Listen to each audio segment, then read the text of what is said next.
Tuning into Daily News Podcast on Mangalore today means staying ahead with insights and updates that matter. Today, we're diving into the news that shapes our community and our world. Welcome aboard. In a massive protest at Freedom Park, the BJP in Karnataka demanded the resignation of Chief Minister Siddaramaiah and Deputy Chief Minister D.K. Shivakumar over the recent Stampede tragedy at Chinnaswamy Stadium. BJP State President B.Y. Vijayendra alleged that the clash of egos between the two leaders led to the disaster that claimed 11 lives during the RCB victory celebration. The protesters were stopped by police from marching towards the CM's residence, resulting in a scuffle and detainment of several BJP leaders. Opposition leaders joined the protest, accusing the government of negligence. The debate continues over the circumstances that surrounded the tragic event as demands for accountability grow louder. In Mangalore today, MLA Vedavyas Kamath inspected the damage caused by the collapse of a large retaining wall behind Sundari Apartments in Kadri Shivabhag due to heavy rains. 2 houses were damaged, but thankfully no lives were lost. The fallen trees pose a threat, and authorities have been asked to remove them. Previously, the BJP government provided up to 5 lakh in compensation for such incidents, but the current Congress government has cut that fund. MLA is urging the state government to assist the victims. The incident saw the presence of former municipal corporation member Kavya Nataraj Alva, along with BJP leaders and locals. In a remarkable academic achievement, Nikhil Sonad of Expert Pre-University College in Mangaluru has secured the 17th rank at the All India level in NEET 2025, emerging as the topper in both South India and Karnataka. This historic feat is accompanied by an outstanding 99% qualification rate for medical admission among students from the college. Professor Narendra L. Nayak praised the institution for its unprecedented success, with 7 students scoring above 625 marks and a total of 10 students ranking within the top 500 nationally. Other notable achievers include Nidhi KG, 84th rank, and Saish Shravana Pandit, 159th rank. The exceptional performance reflects the dedication of students and the exemplary guidance provided by the college's teaching staff. Mangaluru today commends the students and faculty of Expert PU College for their outstanding academic accomplishments.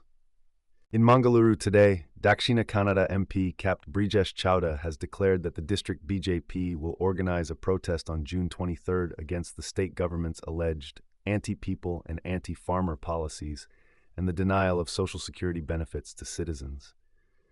The protest will take place across all 223 Gram Panchayats, the Mangaluru City Corporation, 2 city municipal councils, and various municipal offices in the district. Capt Chowta criticized the complicated 9/11 land regularization process, claiming it has led to corruption. He demanded a streamlined process for the Akrama Sakrama scheme and urged the government to build 100 houses per panchayat under the Ashraya housing scheme. The protest will also address alleged irregularities in the Sandhya Suraksha pension scheme. Capt Chowta strongly opposed the recent increase in electricity tariffs. In a recent unfortunate incident in Mangaluru, heavy rainfall led to a devastating landslide in Kannur, destroying 5 homes belonging to families of Hamid Ustad, Maimuna, Sadiq, and Shenaz. The affected residents shared their harrowing experience, with Sadiq recounting how the hill collapsed due to intense rain, leaving them homeless. Mangaluru South MLA Vedavyas Kamath and former Kannur Ward Corporator Chandravathi visited the site to assess the situation.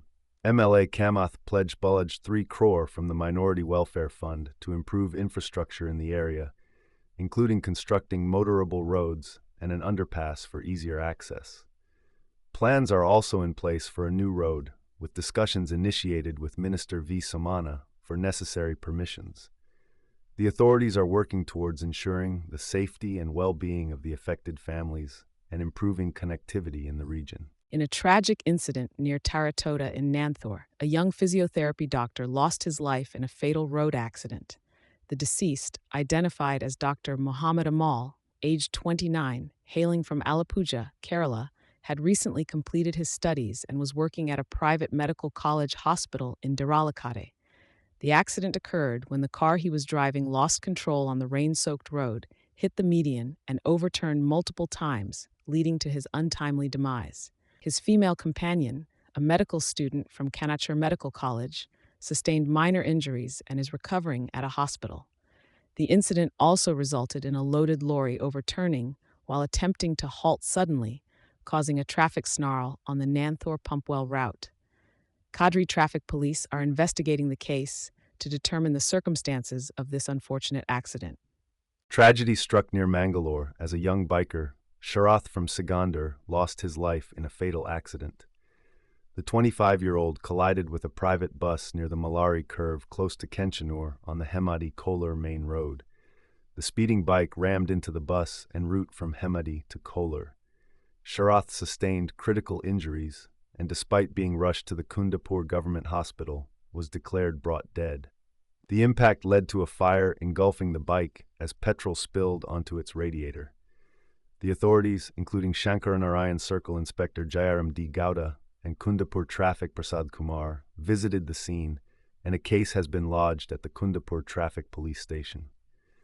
Our thoughts are with Sharath's family during this difficult time. In a recent incident at Dodathapal in Sakleshpur Taluk, a landslip on National Highway 75 connecting Bengaluru and Mangaluru disrupted the movement of vehicles. The landslip occurred due to unscientific cutting of the hillock during road widening. Numerous vehicles were stranded for hours, causing significant inconvenience. Local authorities worked tirelessly to clear the highway by the next morning. This area, part of the Sharadi Ghat, has been prone to landslips in recent years, and authorities are urged to take measures to prevent such incidents in the future. Monsoon havoc grips Kodagu and Chikmagaluru.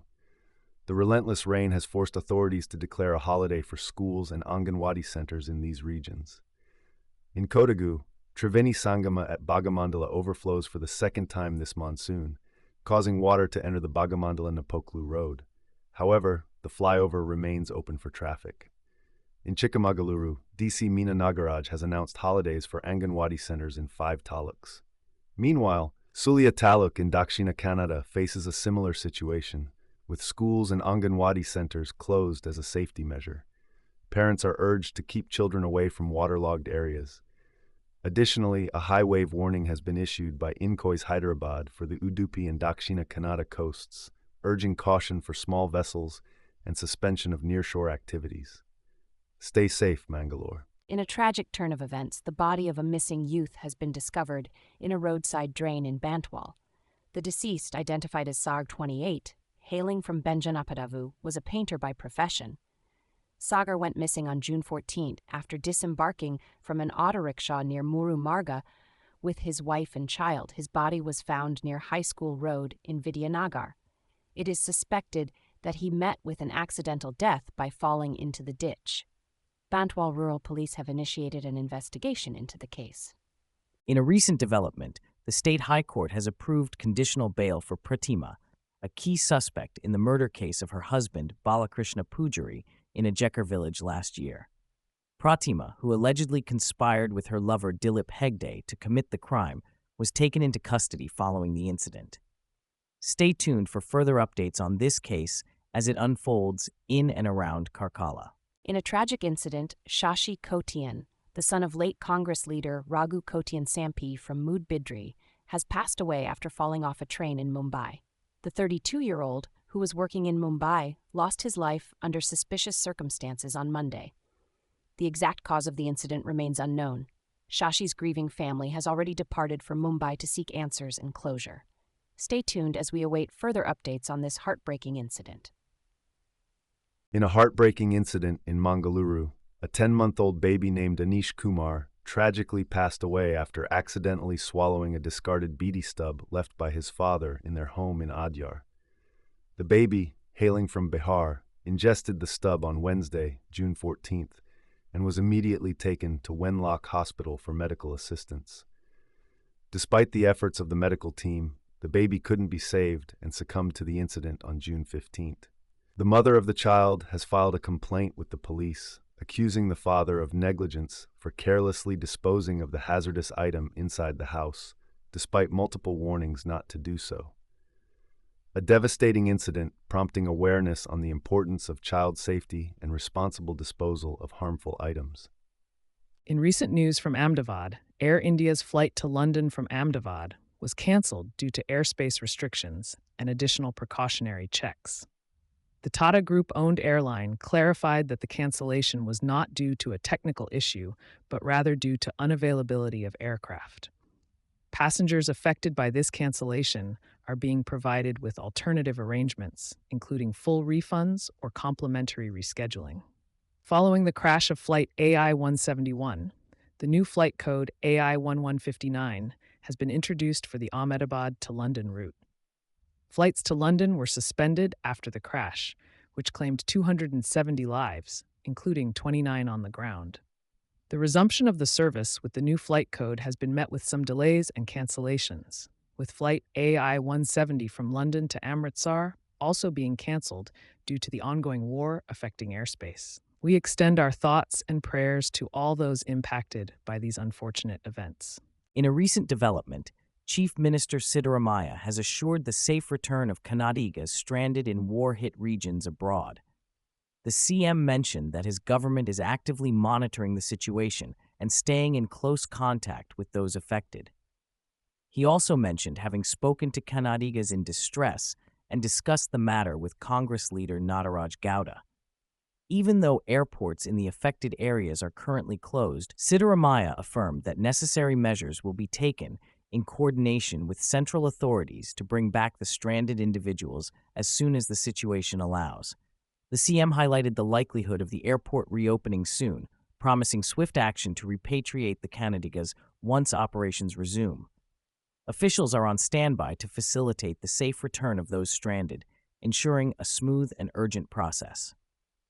In a recent development, the Israeli military has announced the killing of Iran's top military commander, Ali Shadmani, in an overnight strike in Tehran. The Israeli forces have described him as the closest figure to Iran's supreme leader, Ayatollah Ali Khamenei.